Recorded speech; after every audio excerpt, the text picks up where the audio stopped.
Hello and welcome to Friday Spiritual Lectures. So this week we've been working with the motto, I follow the voice of love. Now as we journey through life, we are often bombarded by voices of all kinds. At every crossroads we encounter multiple voices calling us. Voices of every kind, of fear, anger, voices from society, from authority, from our parents. Each voice seems to promise guidance, peace, joy, calm, security.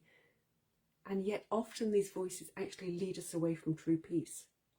They lead us instead into fear, which then keeps us trapped in doubt, to anger, which breeds discontent, to society's expectations, which just constrain our spirit, and even to just blind obedience, which stifles our inner truth, our creativity.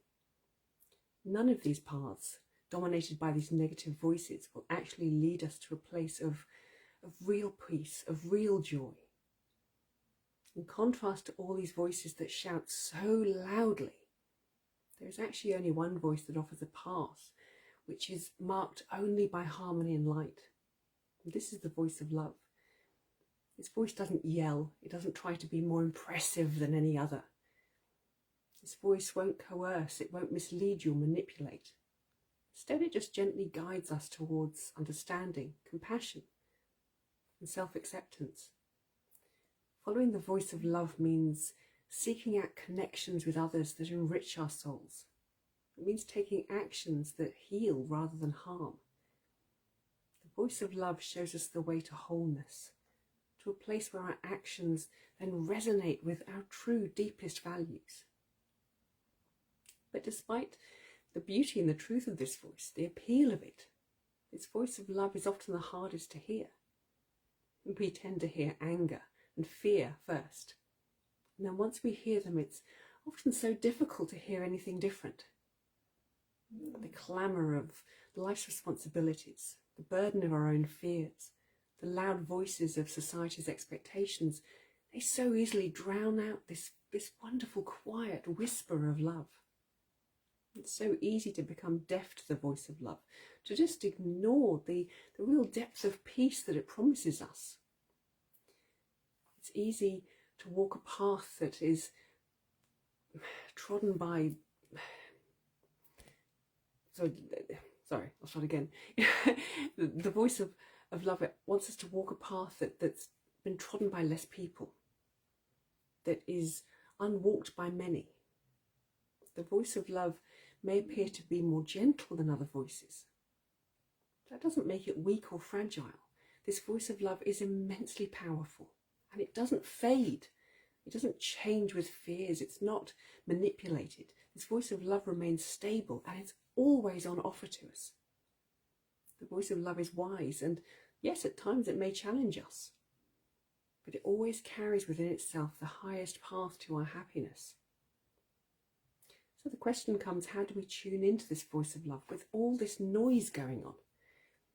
Well, it begins with intention. What do you want to hear when you wake up?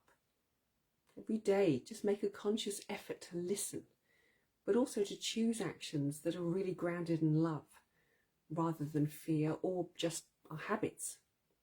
Make a promise to ourselves that we will do our best to allow love to be the foremost force within our lives, that we will open our heart to love. Practicing mindfulness can help. It helps us to become more aware of our emotions, more aware of the decisions that our emotions drive.